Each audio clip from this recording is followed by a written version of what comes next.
Last Meal Monday, where every Monday I tell you what a killer on death row had as their final meal. This week, we're going to talk about Andrew Brannen. On January 12th of 1998, Deputy Kyle Dinkeller would pull over Andrew Brannen for speeding in Dudley, Georgia.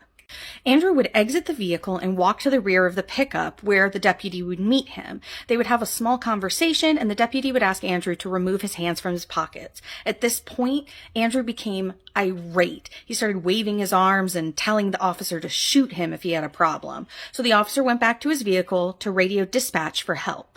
When Andrew, pictured here, heard the officer radioing dispatch, he would then physically lunge himself at the officer.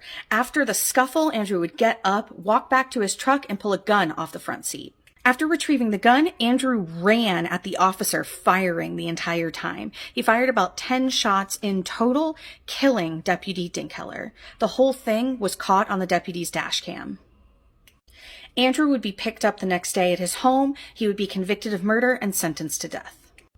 Andrew would be put to death on January 13th of 2015, and for his final meal, he would have 3 eggs over easy, biscuits and gravy, hash browns, sausage, a pecan waffle with strawberries, apple juice, milk, and a decaf coffee. And that brings us to the end of this week's